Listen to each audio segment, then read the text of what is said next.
What's up, everybody? Welcome to another episode of On the Mic with Michael Flix.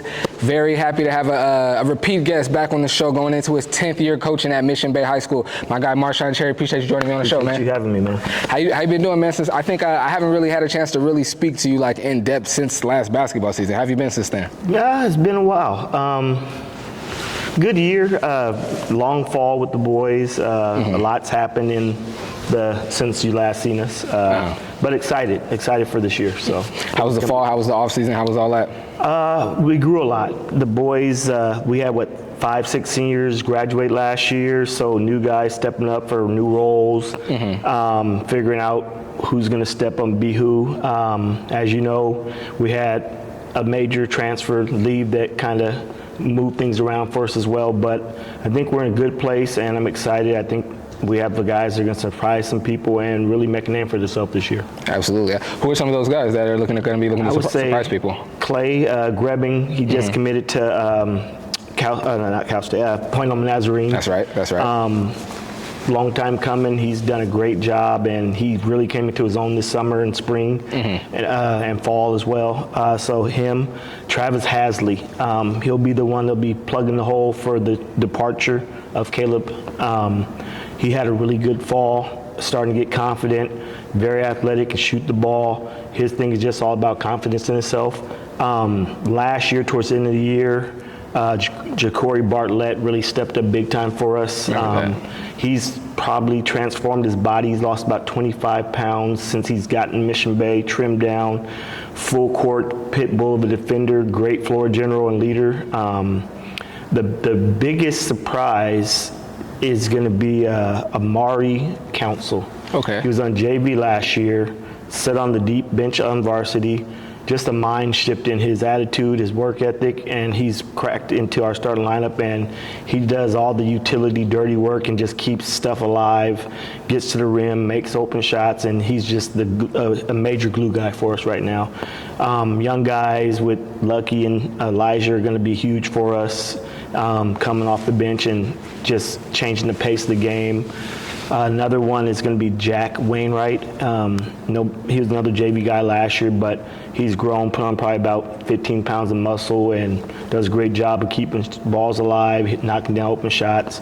So I'm really excited for the team this year, as well as I don't want to leave anybody. I'm thinking of one of our quiet assassins is going to be Cole Mattingly.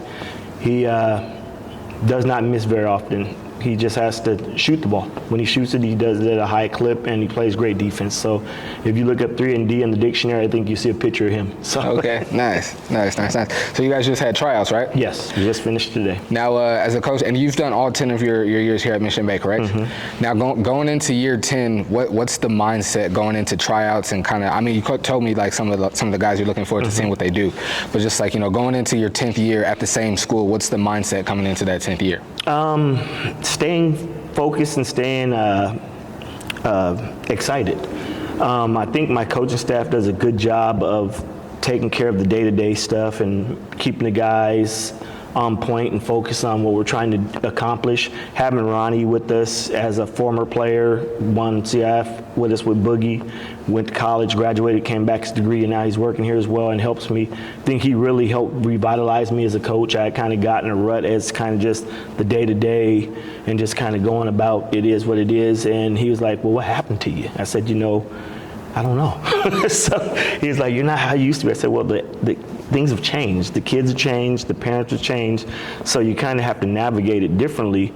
But he's like, you still can push them. You can still be a little more you and not so everybody else, should I say. But he kind of helped push me back into that fiery, not as I used to be. I've gotten older and kind of adjusted to the era of kids, but to expect more out of them, to know that they can do a little more than they think they can, and how to kind of motivate them to do it without being all fire and brimstone. That's awesome. Shout out to Ronnie for that.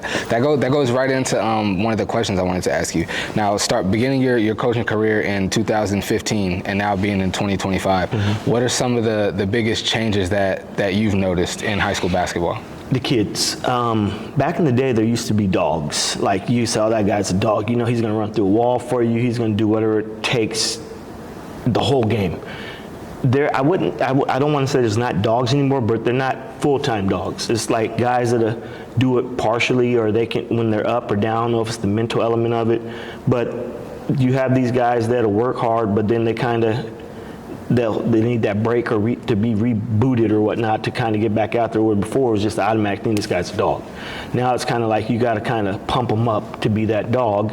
And the fact that the era is a little different. It's more skill set and getting my shots up, and less getting in the weight room and grinding and being tough. It's about, they're more pretty now. Like if you even look at the shoes, the style, they're all coordinated out, and they gotta have the best pair of shoes and this shoe, that shoe, rather than I just want to hoop. It's a little different now, but you grow with the times. Still great basketball. I think they're more skilled nowadays than they used to be, due to the fact that they're doing a lot more training and less pickup, should we say. So Coming from more of that old school feel and that old school way of coaching, was that adjustment difficult for you, or just kind of just redoing things? It was kind of just recalibrating, talking to the kids a little more about how they feel, how they want to be coached a little bit, and you'll be surprised. A lot of them want you to push them. They want to be great. They want to get to their max potential. They just don't know how to do it. So if you sit down with them, have an honest conversation, and tell them, hey, everything I'm doing is for your benefit. I'm here, I'm working for you. I'm trying to get you to that next level where you say you want to go, but it's not going to be easy. And they'll usually buy into that, because what I've learned is a lot of kids think they're working hard till they actually work hard. Like if a kid doesn't know that only working out 1 hour a day twice a week is not hard work, they think they're working hard till they run into somebody that really works hard. So it's just a matter of them understanding what hard work is and accepting it. I think a lot of people know that one of the major philosophies here at Mission Bay is hard work.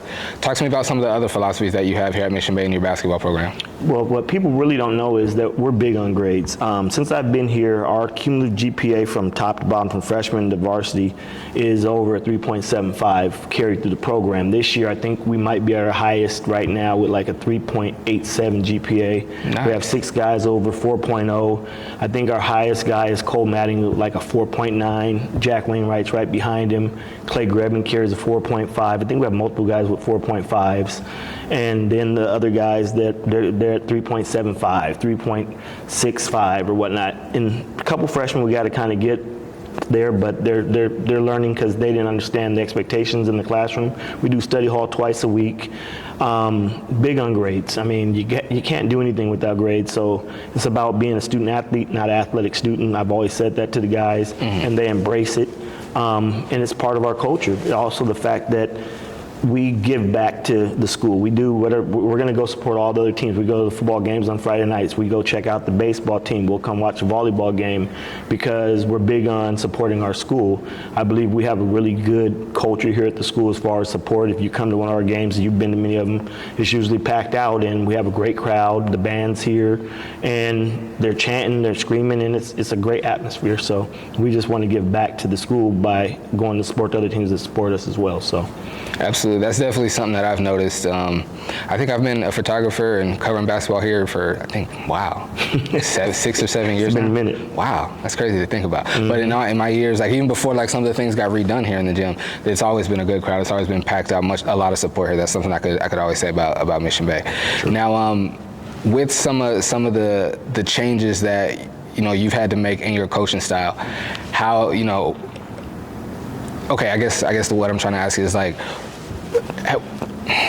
were you noticing like much pushback, or the kids like not really taking to some like your styles and the way you were going about things, or was it more so of just I see the way kids need me to be now and I'm adjusting to that? I think it was a little both. Some of the kids, that's why you have that conversation with them on what their vision of your coaching and how they perceive you and what you're trying to get across to them. Because I think if you have that conversation with them and let them know that it's not meant to be malicious, it's not meant to be me trying to embarrass you, it's me trying to pull the best out of you.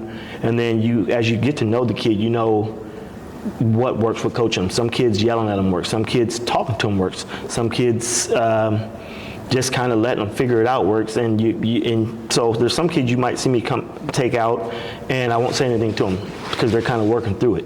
Some I'll go right to and have a conversation with.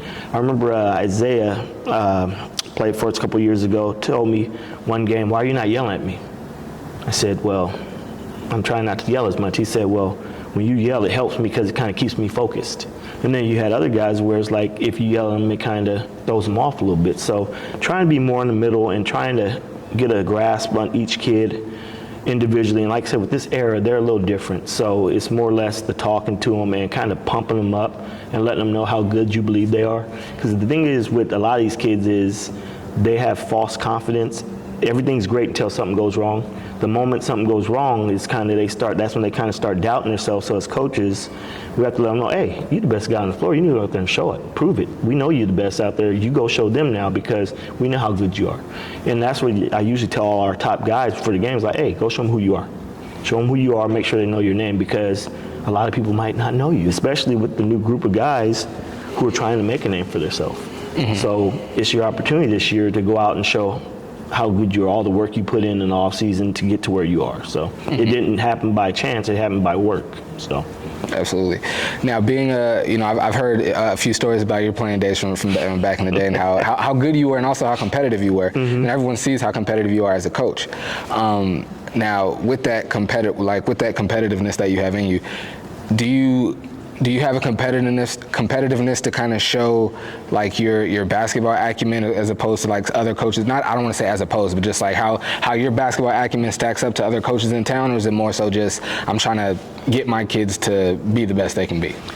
I'm very competitive. There's guys out there in the city that are considered the greats. You have the Hops, you have the John Olives and the Tarantinos, I don't want to leave out Parker, Tomies. I mean, those guys are trailblazers for the city that have just kind of blazed the way. And all I want to do is, by the time I'm done with this, is be considered in the same breath as them. As one of the guys, he came in and did a good job, got some guys to school, won some games, and helped make his kids better on and off the court. So I think that's one of the biggest things those guys did as well, was they made them better off the court as well as on the court, not just guys that play basketball. Like if you look at certain guys, you know that guy is a good guy. Mm-hmm. So absolutely. Any aspirations as a coach at the college level? I've been offered to go a few times. It's funny because my mom asked me about this too the other day. Okay. I think you have the biggest impact on kids in high school. The mentorship, like when I look over at guys like Ronnie and all the kids I've coached, and that makes me feel good that they go to college, they get a degree, they come back, they give back, because growing up without a father in the home, a lot of these kids don't have that.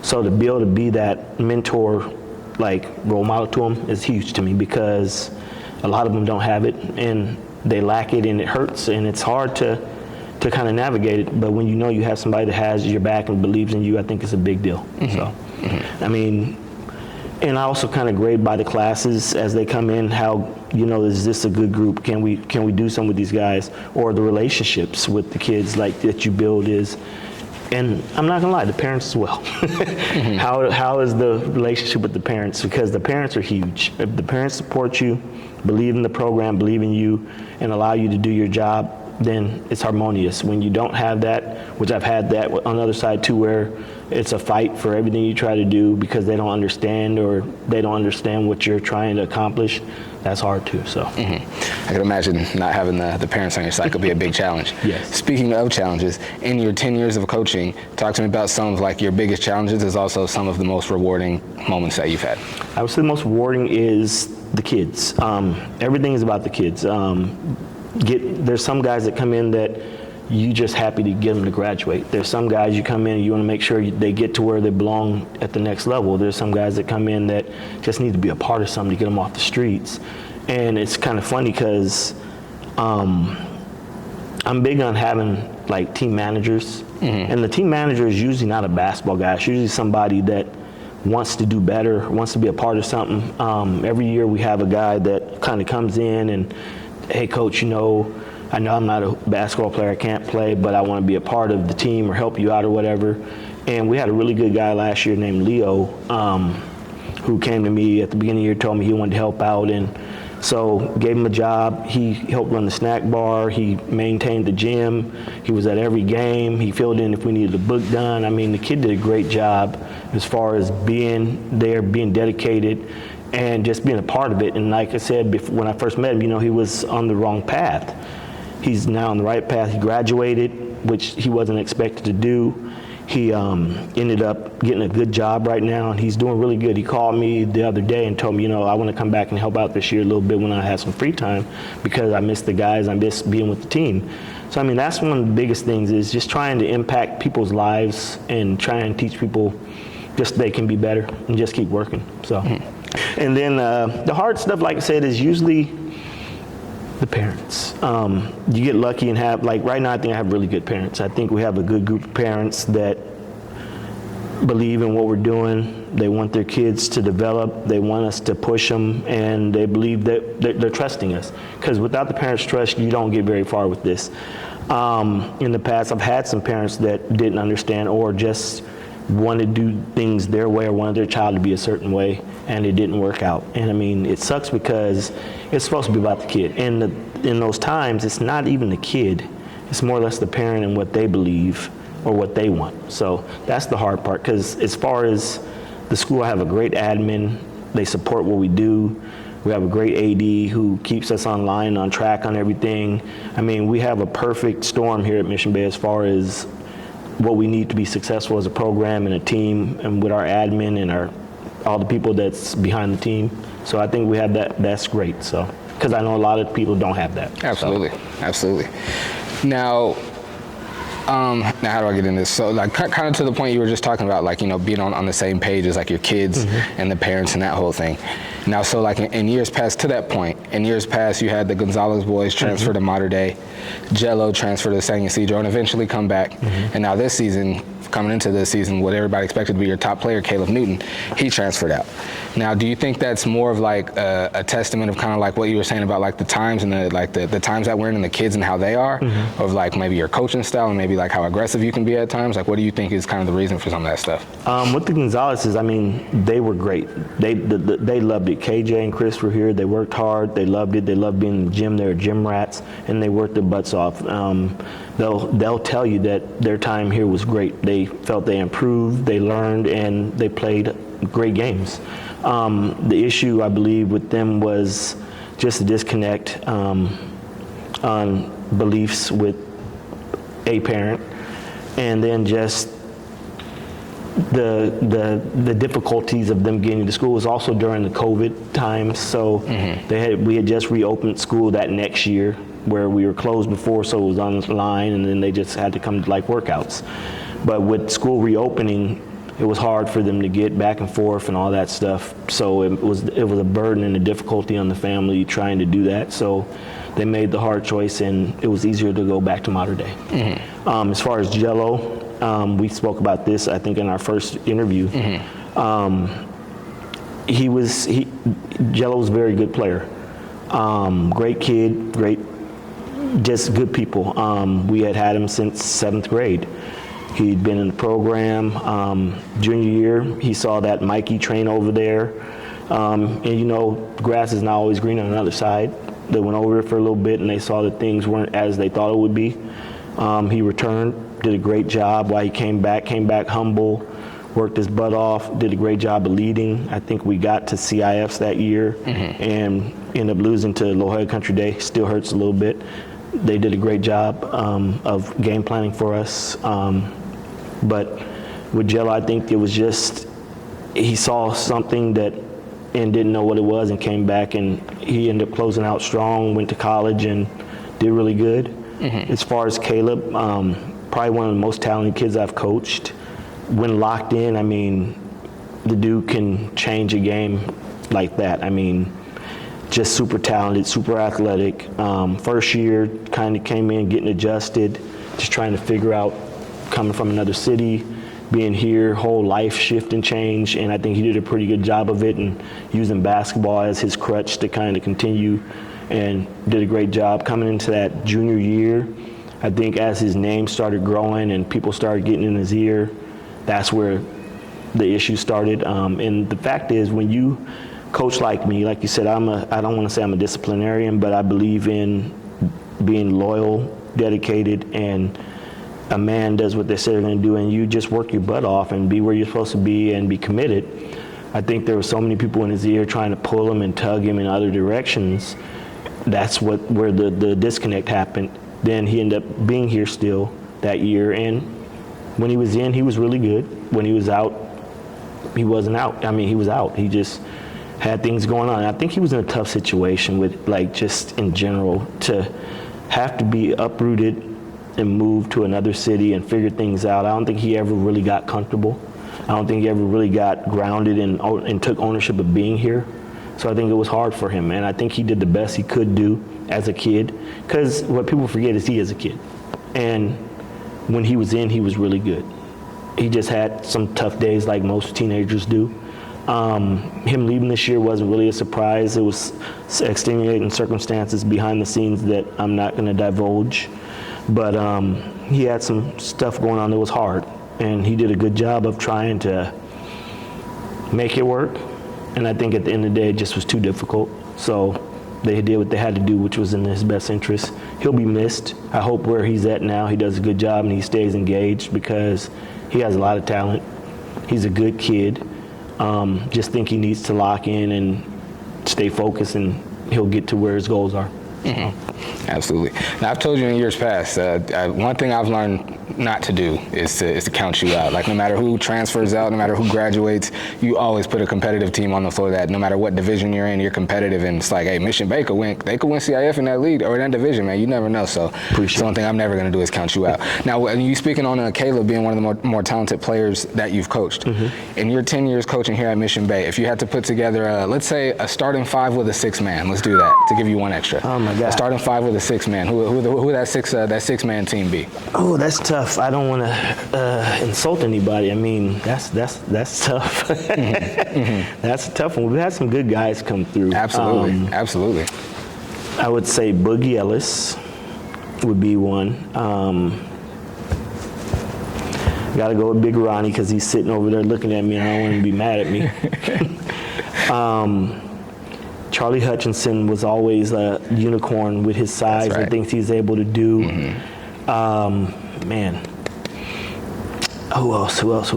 And Trey Taylor really blossomed his senior year, took off. He's playing at Montana now. Mm-hmm. I mean, that dude was a workhorse. You saw him when he first came to this gym to who he is now. I mean, it's ridiculous, the shift in his body and his mindset.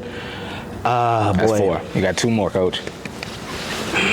Damn, this is tough because Jay Norton was a dog. When, like I said, he was a dog. Mm-hmm. Jay would guard the hardest guy on the court, or if teams keyed on Boogie, he'd step up and knock down shots and make plays. I mean, some of those Torrey Pines games and the Foothills games during their era, mm-hmm. he made big shots in that Vista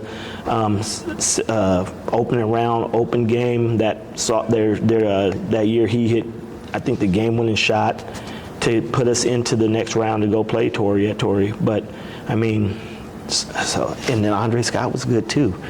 That group had a really bunch of good guys. So I'm going to have to go Jay Norton. And then, last guy. That's 5 or 6. That was 5. You got one more. Okay, so I got one more. Oh, my God, I don't want to leave anybody out. I'm trying to think of who else kind of falls in there that, damn.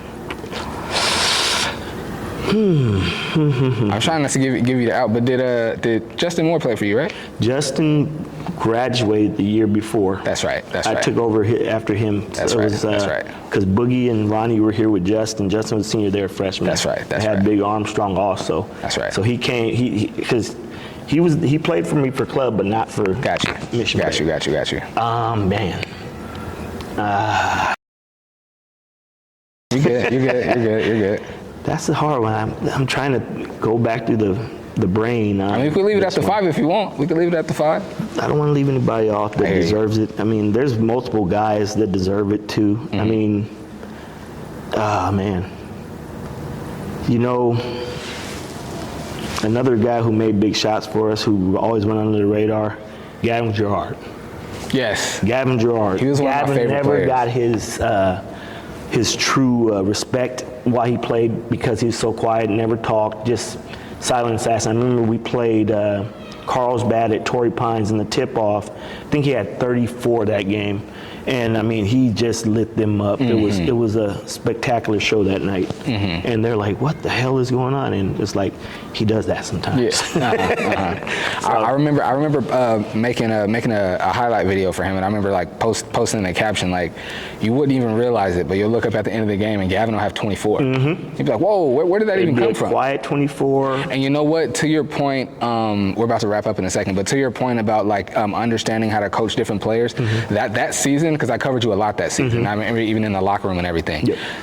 That was like a good insight into exactly what you said about knowing how to coach different players, because I would see you like, maybe I forget your big man that year, Charlie. You would get on Charlie a lot, but then like the way you got on Gavin was different from the way you got on Charlie and the way you got on this guy, and that was something like, because I was covering you so much, I remember that being something that I definitely noticed. For sure. True. Absolutely. Like I said, I think that was all I have for you today, man. I appreciate you opening the gym and letting me being on my show one more time. I appreciate it, man. It's good to be back. I'm hoping you do more basketball, so we miss it. I mean, you doing it was like a staple of the community, and I know you're doing your other things as well, and you're doing pretty good. I watch a little bit of it, and I know you're trying to do the social aspect of stuff, but we need you back in basketball. I mean, I used to look forward to the weekly shows and kind of seeing who you're going to have when they're talking. I miss full time doing his Sunday interviews with the coaches as well. I think we need those things back with the parents and the kids getting to know the high school coaches. I think they're so inept with the club now that a lot of the high school coaches go under the radar. And we have some really good high school coaches in San Diego. Over the years, it's changed. Like, you have, like I said, those legends that are still out there, and you have a lot of new guys coming in that are trying to figure it out. I hope they do it the right way, because we have a lot of talent in San Diego, but it has to be developed, and these coaches have to understand that it's not a one-hit wonder. They're going to have to get into a spot and build it up. It's not like club where you just go out and here we go. You got to develop kids. You got to get them in here, and you got to teach them from the ground up. So that's one thing. I think, like you said, we're successful and put a good product on the floor every year because we're huge on development. It's the next man up mentality. If somebody leaves, it's another guy's opportunity. I really believe that Travis is going to show some people who he is this year, because it's funny. You know how they used to call Clyde Drexler a poor man's Jordan? It's funny, I mess with Travis and tell him he's a poor man's Caleb because he can play. He can play, he's athletic, and he's got, his thing is just confidence in himself. So I think he's gonna have a big year. And then, like I said, I think Clay's really gonna go out and take on the leadership role and just show his inside-outside game. I mean, he's had a great fall for us and did a good job leading. And then, like I said, this is a great team. I've really excited about this team. From the aspect of how they've responded to the situation of losing Caleb, and that they want to go out and prove that they still belong. Like I said, we've won some big games without him, and I see what we're capable of doing. So I think that it's going to be a fun season. The attitude is great. Just in the gym every day, they're going hard, and the young guys look at them and they're like, I want to be like them. So this is a fulfilling season, I think. I think it's going to be really fun. So absolutely. I look forward to watching you guys play this season, man. Absolutely. I appreciate you joining me on the show one more time, man. Appreciate you having me. Take care. Thank you. So another episode of On the Mic with Michael Flix. Appreciate you guys joining me. Take care.